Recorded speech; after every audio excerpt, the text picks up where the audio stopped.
Hello and welcome to this week's edition of Underserved, the podcast for the rest of the tech industry. I'm your host, Andrew Gelina. Today I am joined by Robert Swift, also known as Swifty or Nixon by certain folks. We'll hear those stories later. A senior technical recruiter at Syrinx Consulting. Robert, welcome.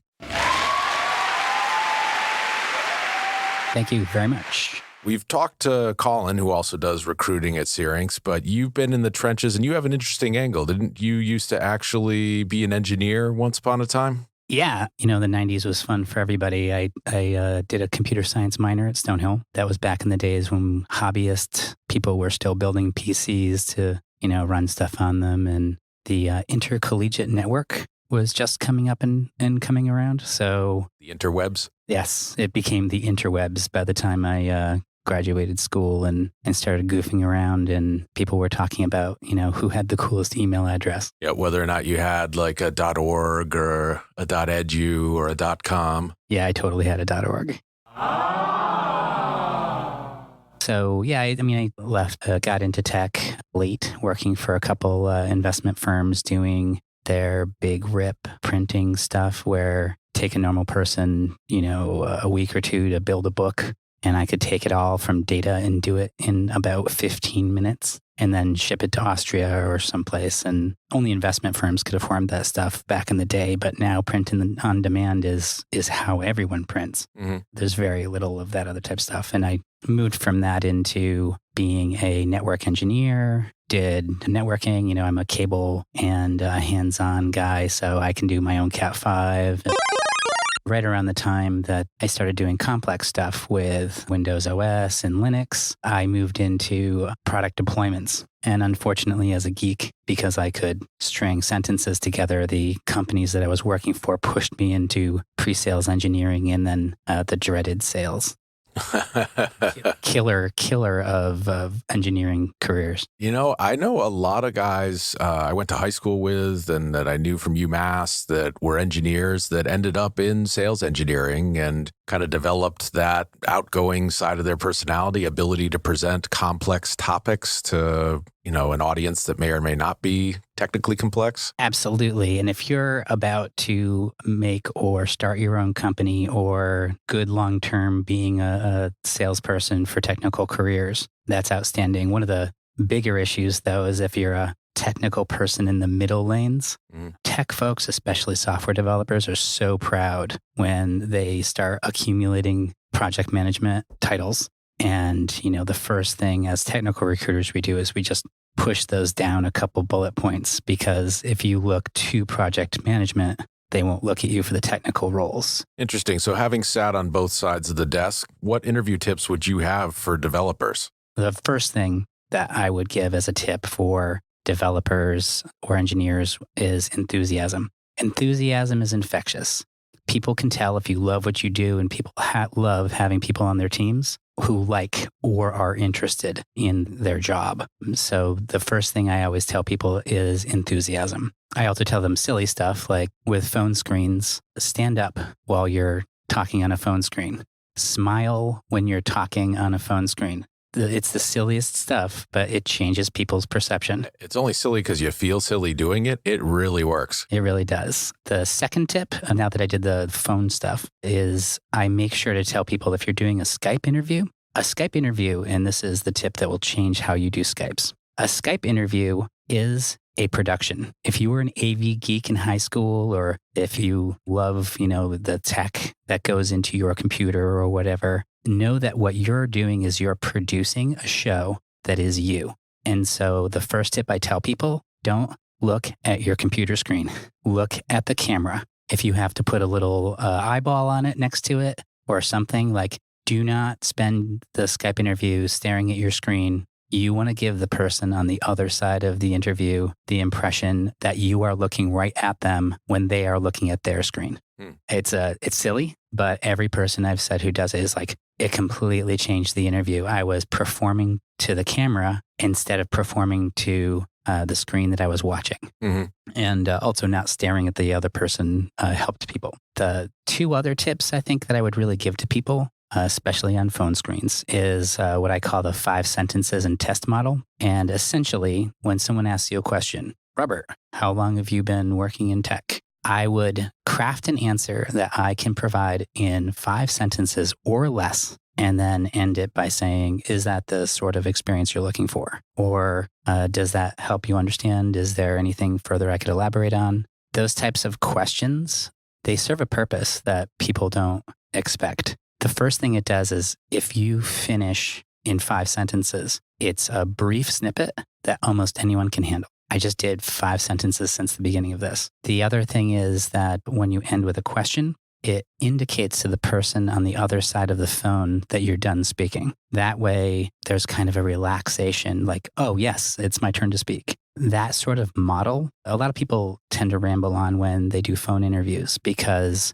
there's so much to explain. I mean, tech is as big as all outdoors. Your engineering experience, even as a junior person, is pretty broad. You always want to keep it focused. In 5 sentences, I think, tends to sharpen people's mind for that. So out of all of my tips, enthusiasm, the 5-sentence model, being positive about what you do, is the 4th tip. It's the most important thing, especially for senior developers. They like to make sure that right up front, they let interviewers know what they do not do. Often I have been involved with people who are just brilliant engineers who have gone to lengths to say, well, I've never been a product manager. And so the feedback we get is that, I was talking to them. They say they weren't a product manager. We talked for 15 more minutes and then it was over. I'm going to pass. And I would follow up from that feedback from the client and go back to the candidate and say, what did you say? And they say, well, I've never had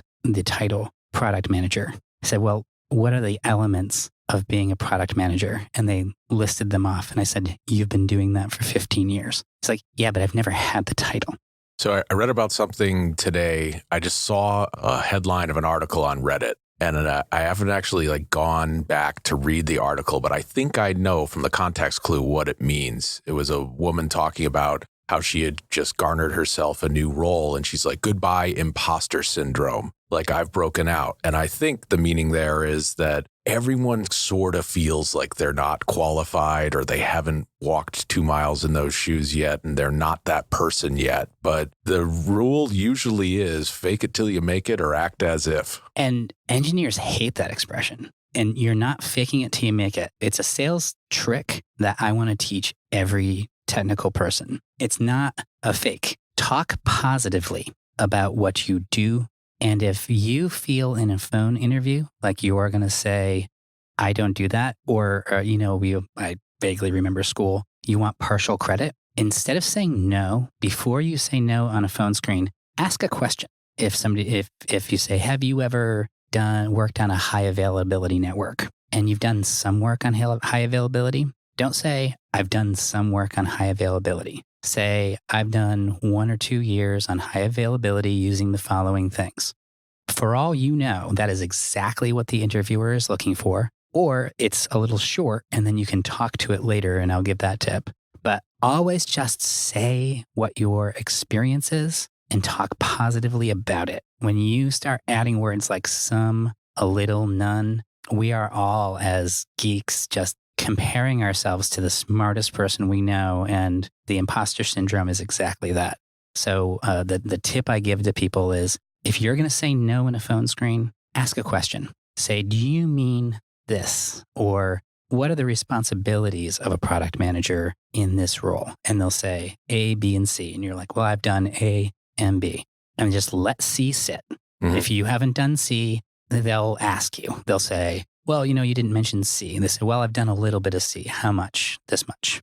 And whenever you say little, you can say instead, I've done C at this level. And they'll say, that is the level we're looking for. But so many times, like more than I can count, people have knocked themselves out of contention. It's not fake it. Just say what you do, speak positively about your experience and your partial credit, and try not to give it limiting factors like, well, I do a little of this. Nobody does a little of anything. Technology is magic. You're doing enough. So, let the other person decide what they want to ask you to enhance their understanding of your experience, but always make sure you're just talking positively. Can you tell us some of your more interesting pursuits or things you've seen in software development culture? My first experience with the real geek community was in the 90s after college, where they have that part of The Matrix where there are hackers hanging out with cool kids in club clothes. That was actually happening. Welcome to the real world. I know not every software development nerd has that experience, but I can tell you for a fact in the inner city in Boston, it was actually happening. There were black and white hat hackers hanging out at industrial goth and gay clubs and, exchanging information. And one of those exchanges, talking about my PC setup and how I'd built it myself. And one of my friends said, well, what's your email address? And I'm like, I can't afford an email address. And he's like, you don't have to afford an email address. What do you want it to be? And that's how I met the group at apocalypse.org. I still maintain a good long distance friendship with the person who was responsible for that domain.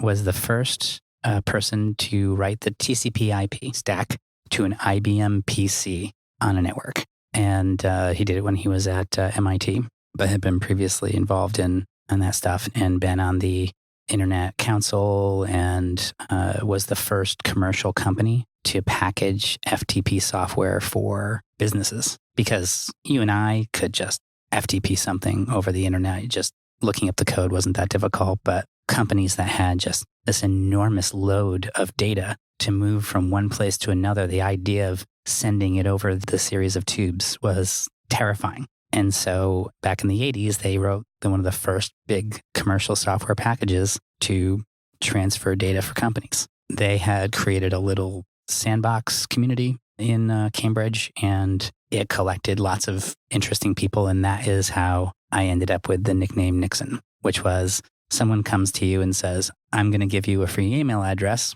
It's at apocalypse.org. Did you ever do the thing where somebody says some ridiculous series of words and you say, that's what I want my band name to be? That was sort of the same environment in the 90s when people were handing out .org email addresses to exclusive places. Like, what is the coolest thing I can think of that I also won't be embarrassed later on telling people? And so I thought it would be hilarious to be Nixon at the apocalypse.org.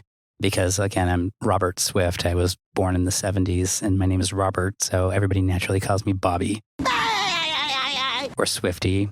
And there's 9 million Roberts in every class I've ever been in New England. So the idea of, having an email name. And what happened was I would tell people my name, Rob or Robert or whatever, and I'd give them my email address and they just started calling me Nixon. Because that was my email address. First, they would address it to me in emails. Then when I was in places publicly, at bars and clubs and hanging out socially, then everyone just starts calling you Nixon. And then I start introducing myself as Nixon. Well, I'm not a crook. I have a similar nickname story. I was in college. Everyone started giving themselves comic book character names. I had some hair that was dyed at the time. Some would joke it looked like a flaming skull. So they said, oh, Ghost Rider. You couldn't have a username that long under Unix, I think. It was a 7-character limit. So I was gride, Gride at student.umass.edu, I think it was. Nice. And then the gride thing kind of stuck with me after I graduated. Went to the Hackers on Planet Earth conference. It's held by 2600, the Hacker Quarterly, in New York. My nickname there ended up being gride. In fact, I just found my name tag from that the other day. Let's hear from Colin about why technologists might want to work with Syrinx to find their next gig. Are you in the software consulting industry and sick of posting your resume just to get bombarded by recruiters? They tell you all about opportunities that aren't even in your skill set or even where you can commute to. Looking for a contract role in this market is a full-time job. Let Syrinx do that work for you. This is what Syrinx has specialized in for the last 20 years, both in the Boston market and beyond. Are you a full-time employee that is considering consulting options to have that best of both worlds compensation model? Do you want more remote flexibility, or do you want to choose that specific tech stack you want to work with? Perhaps you want an increase in pay, but you're stuck in a compensation freeze at your current job, or maybe you just want to be that hired gun that every company needs to ship products and scale. You can email us at apply, that's APPLY, at Syrinx.com, or call us at 888-5-SYRINX. Spend your time writing code and let us handle your job search. Contact us today at syrinx.com. All right. Thank you, Colin. Let's get back to the action with Swifty. The nicknames do tend to hang around, but I imagine you put that nickname to use online gaming. Are you into playing anything online? So it was an original PC gaming racer from back in the day, lots of betas. I won't even name the diseases I used to have, of the MMO type stuff. Out of the gaming stuff, I'd say I pay attention to a lot of that more these days than I even did back in the 90s. A lot of people who you wouldn't expect have come into gaming in the last 10, 15 years. And so I use Nixon online. I mix that with, I won't give out my Xbox thing, but there's some combination of that. That's, my Xbox and other Steam names and stuff. One of the things that I get that a lot at is at conferences. I always use that name at conferences. When I met my fiance, I met her at Aresia, which is one of the oldest or older Boston sci-fi literature conventions. But it's everything. It's gaming, it's geek culture, it's cosplay, it's all those things. But it's not like the conventions where you go and it's like wall-to-wall people and no deodorant. It's one of the conferences that you go to where like you could go to parties and just wear a onesie, pajama, and just run around the hotel all night and just have an incredible time. And then during the day, meet the guys from MIT who do the Ig Nobel Awards. One of the people who does the Ig Nobels at Aresia is also one of the inventors or patent holders of the first 3D printer. Okay. And the guy just is half naked, covered in silver, and holds a spotlight. He has invented the human spotlight. It's a great convention. My favorite talks at Aresia are back-to-back, which is the year in science and the year in bad science. And it's the best two panels of the year. It's always a blowout. Like everybody is goofy and nerdy as the other stuff is. The number of high-level scientists that I accidentally know is really odd. Wait a minute, Doc.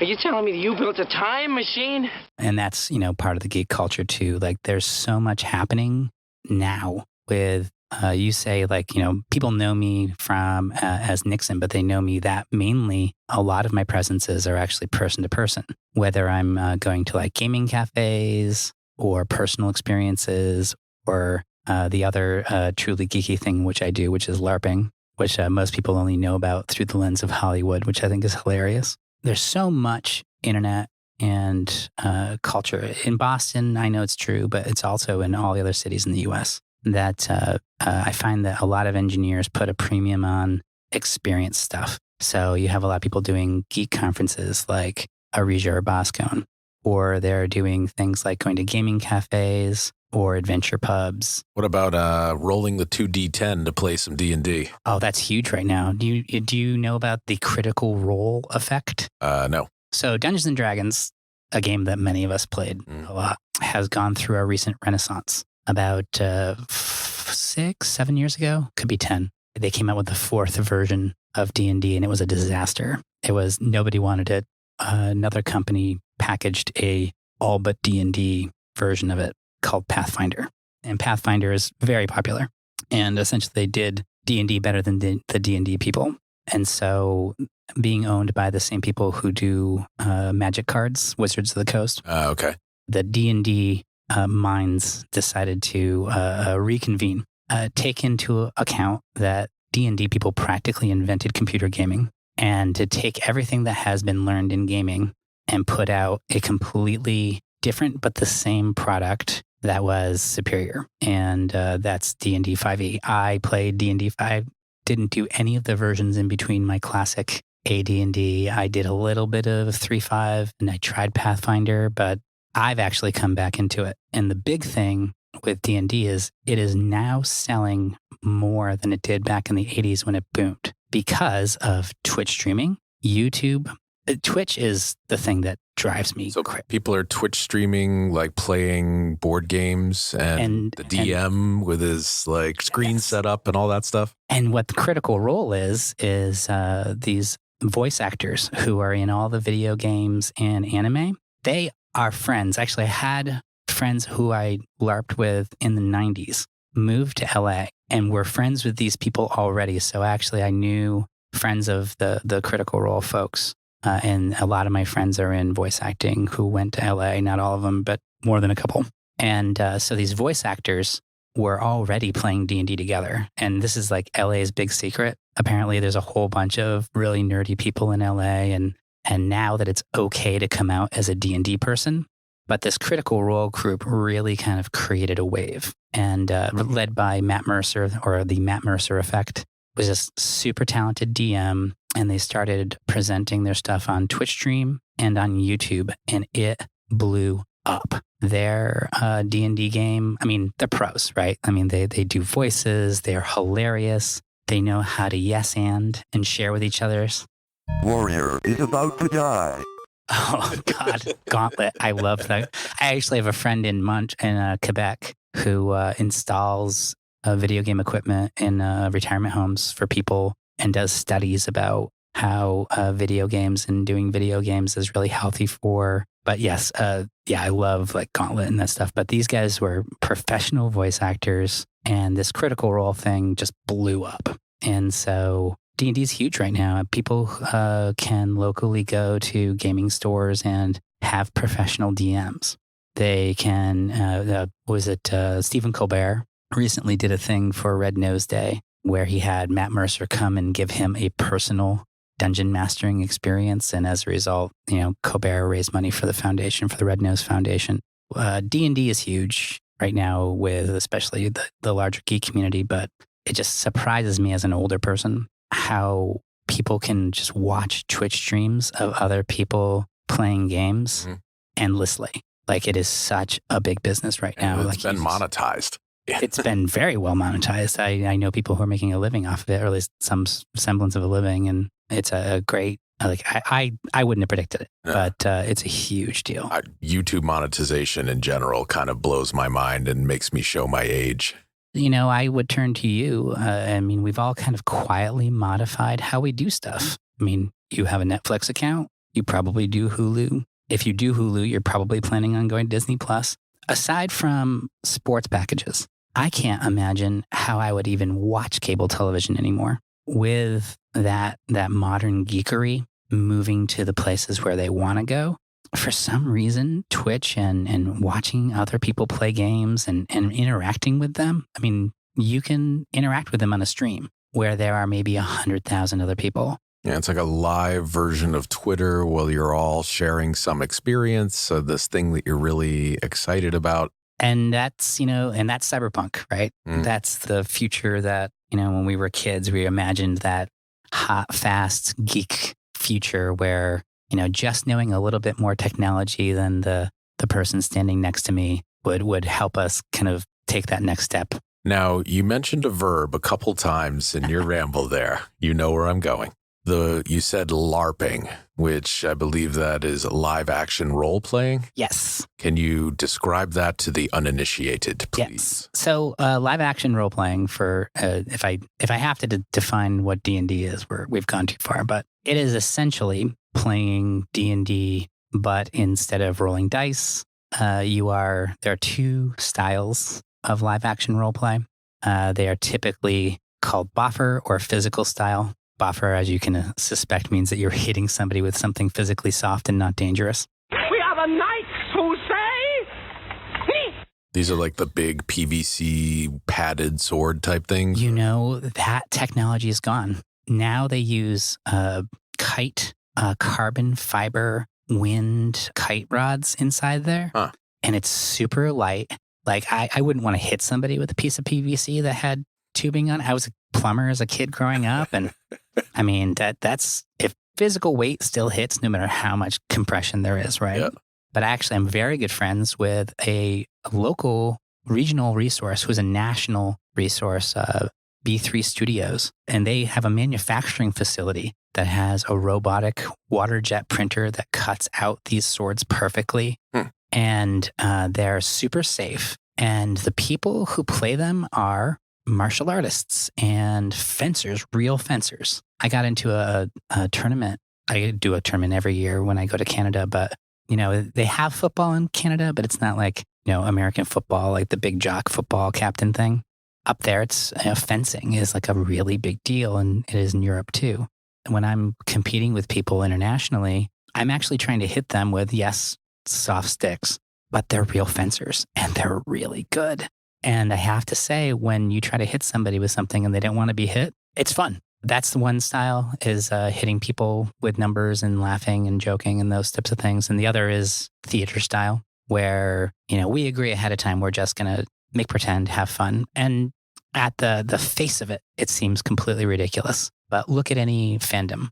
People get dressed up to go to a football game, or they, buy all the shirts and jerseys of their friends. But one of the really big hobbies that geeks have is recreation.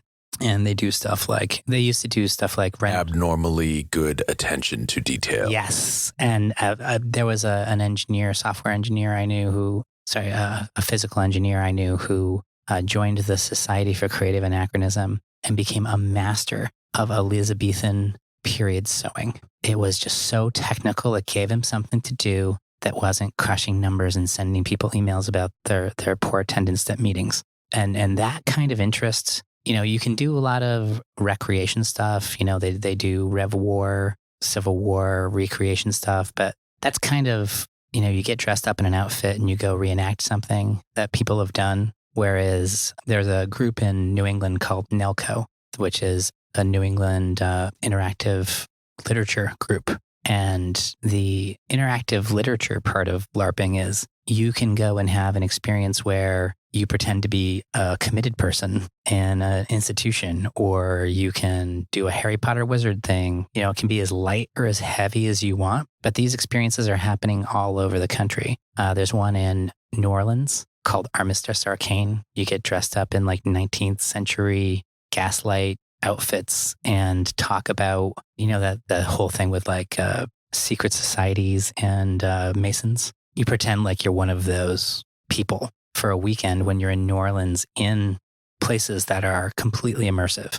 Or you can run around the woods wearing elf ears and hit people with soft sticks, and it's freaking hilarious. And do not think for a minute the people who do that don't have an exact sense of humor. But, when I started doing this as a kid, it wasn't really a big deal. Like, it was something that everybody kind of kept hidden. It was kind of like the thing that you did that you didn't tell all of your friends about. You just told the jock kids were definitely going to beat you up if they heard about it. Nerds!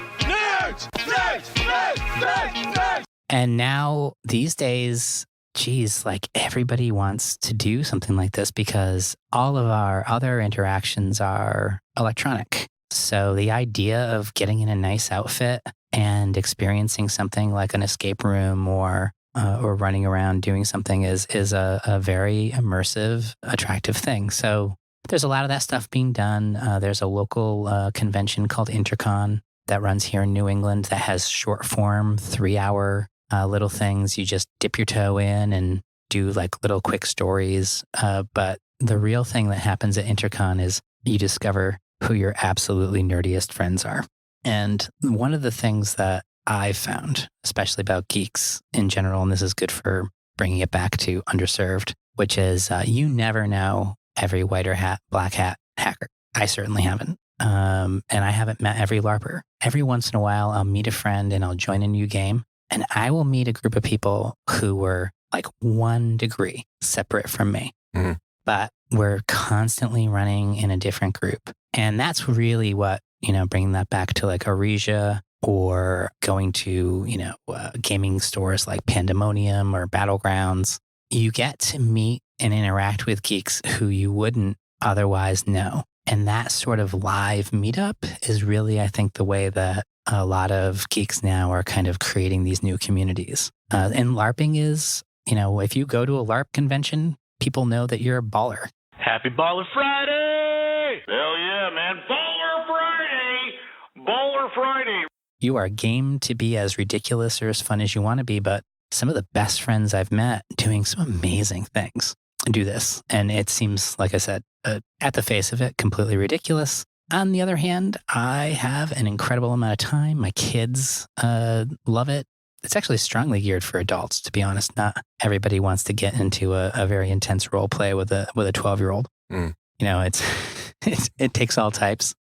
But generally, a lot of these games are 18 plus or 21 plus. There was one I went to in Rhode Island where we were joking around doing consultancy, and it turns out one of the hiring managers for one of the software companies we work for also does this, and that's how him and I are friends. So It's just like, well, I'm going to go see this guy and we'll network over the weekend. But, that's how a lot of geeks and software people are meeting each other. And when they have that kind of additional context, I think it really helps elaborate things. And, it leads to funny stuff. Like, that's how I met my fiance, which is I met her at Aresia. She was cosplaying as Black Widow during the whole big Avengers thing. Mm-hmm. I was doing a LARP demo for a vampire LARP. I want to drink your blood. And of course, I was dressed like a punk from the 90s because I had that outfit just hanging around. When we met each other, it was really hard to pay attention to anybody else in the room type thing. Mm-hmm. And after it was over, my friends were all like, oh, you haven't met Adria? And I'm like, no. They're like, yeah. And her kid's about your kid's age. And then she started dating me and talking to her friends. And she'd say, hey, I'm dating this great new guy. It's Nixon. And they'd be like, you're dating Nixon? So you think that geek communities are tight and, if you as a developer or you as an engineer think you've met everybody, just one ring out, there's more people you've never met. And that's one of the reasons I love Boston. It's one of the reasons actually, now I have friends from the geek community all over the US. I have friends in Austin. Hey, Austin. Now I can reach out and find DevOps people in Austin. I can find, software people in Vegas, just because people come to national conventions, and you meet people in network, and pretty soon you have a brand new group of friends. Well, Swifty, you have definitely given me a big homework assignment because we do show notes for every episode, and I try to do some Googling, and in the show notes, which you can find at our official website, underserved.libsyn.com. That's underserved.libsyn.com. You can also get a link to it from the Syrinx homepage. I try to do some notes on what we're talking about and do some links to interesting content. So I might actually have to conscript you to help me get all the links for this episode. I would certainly love to. Thank you very much for joining us today. This is going to be an action-packed one, maybe our most downloaded yet. So I appreciate you coming on. I'm sure we'll have you again. And we loved having you here on Underserved. Thank you very much.